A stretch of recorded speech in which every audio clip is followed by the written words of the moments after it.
আমাদের মরহুম পিসাব চরমুনাই রহমতুল্লাহ আল্লাহ তার কবরকে জান্নাতের টুকরা বানিয়ে দেন।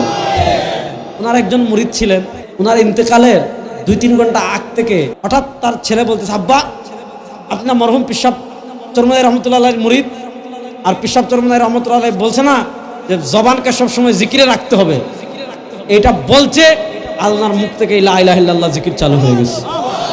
এই যে লা ইলাহা ইল্লাল্লাহ জিকির করতেছে, লা ইলাহা ইল্লাল্লাহ জিকির করতেছে, এই লা ইলাহা ইল্লাল্লাহ জিকির করতে করতে হঠাৎ বলছে লাব্বাইক বলে জান চলে গেছে। এই যে কাফেলা, আপনি সমালোচনা করে এই কাফেলার অগ্রযাত্রা থামাতে পারবেন না। কারণ এই কাফেলায় হয়তো আপনি আমাদেরকে চিনেন, আমাদের ইমান আমল কম ভাই, আমরা স্বীকার করি, কিন্তু এই কাফেলায় এমন কিছু মানুষ আছে তাদেরকে হয়তো আমরা চিনি না, কিন্তু এদের তাআল্লুক হলো ডাইরেক্ট আল্লাহর সাথে। এদের তাআল্লুক ডাইরেক্ট কার সাথে? বিশ্বাস করেন, একটা ঘটনা আমি ওই দিন পিসা হুজুরের সাথে বসা পল্টনে, বুঝছেন, একটা ঘটনা আপনাদেরকে বলি, আমি যে বলবো আমার পছন্দ দাঁড়িয়ে গেছে কি জানেন? আমাদের মরহুম পিসাব চরমুনাই রহমতুল্লাহ আল্লাহ তার কবরকে জান্নাতের টুকরা বানিয়ে দেন। ওনার একজন মুরিদ ছিলেন পুরান ঢাকার, আমাদের ইসলামী আন্দোলনের খুব নিবেদিত প্রাণ। এই কিছুদিন আগে উনি ইন্তেকাল করেছেন। আল্লাহ তাআলা ওনার ভুল ত্রুটি ক্ষমা করে তাকে জান্নাতের উচ্চ মাকাম নসিব করেন। পিসা হুজুরের সাথে আমরা বসা, ওনার ছেলে আরো জামাই ভাই এরা আসছে, এসব বলতেছে যে ওনার ইন্তেকালের 2-3 ঘন্টা আগ থেকে উনি একবার নাপাক হয়ে গেছেন, তারা কাপড় চোপড় পরিষ্কার করছেন। ওনারা বুঝতে পারছে যে ওনার কি জীবনের শেষ হালত চলে আসছে। গিয়া ওই যে আসনা হাদিসে লাক্কিনু মাওতাকুম লা ইলাহা ইল্লাল্লাহ, লাক্কিনু মাওতাকুম লা ইলাহা ইল্লাল্লাহ। আমাদের দেশে আমরা অনেক সময় ভুল করি, তারা গিয়া বলি যে আপনি বলেন লা ইলাহা ইল্লাল্লাহ, লা ইলাহা ইল্লাল্লাহ, লা ইলাহা ইল্লাল্লাহ।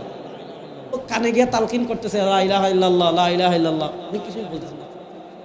হঠাৎ তার ছেলে বলতেছে, আব্বা আপনার মরহুম পিসাব চরমুনাই রহমতুল্লাহ মুরিদ আর পিসাব চরমুনাই রহমতুল্লাহ বলছে না যে জবানকে সবসময় জিকিরে রাখতে হবে, এটা বলছে আল্লাহর মুখ থেকে লা ইলাহা ইল্লাল্লাহ জিকির চালু হয়ে গেছে। এই যে লা ইলাহা ইল্লাল্লাহ জিকির করতেছে, লা ইলাহা ইল্লাল্লাহ জিকির করতেছে, এই লা ইলাহা ইল্লাল্লাহ জিকির করতে করতে হঠাৎ বলছে লাব্বাইক বলে জান চলে গেছে। এরকম একজন ঘটনা, এরকম শত শত ঘটনা আছে না নাই? আমি গেছি একদিন রাতে চরমুনাই, গিয়ে দেখি গভীর রাত, সব মানুষ ঘুমেতো, কিছু আল্লাহ পাগল এরকম সবুজ পাগড়ি পরা, রাত 3:30-4টার দিকে একদম নিবৃতে জিকির করতেছে লা ইলাহা, মহব্বতে বলেন না লা ইলাহা।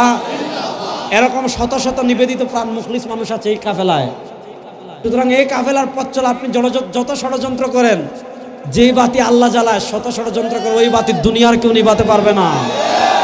যেই কাফেলার পথ চলা এরকম শত শত হাজার হাজার নিবেদিত প্রাণ মুখলিস বান্দা আছে, ওই কাফেলা আলোকিত হবেই হবে, কেউ থামাতে পারবে না ইনশাআল্লাহ।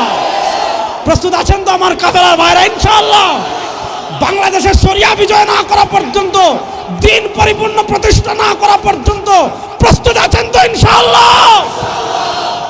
কথা বলতেছিলাম, রাসূলুল্লাহ সাল্লাল্লাহু আলাইহি ওয়াসাল্লামের সাহাবায়ে কেরাম সকল সাহাবী জান্নাতি, এটা আমাদের আকীদা। আমাদের আকীদা কি সকল সাহাবী জান্নাতি? সন্দেহ আছে?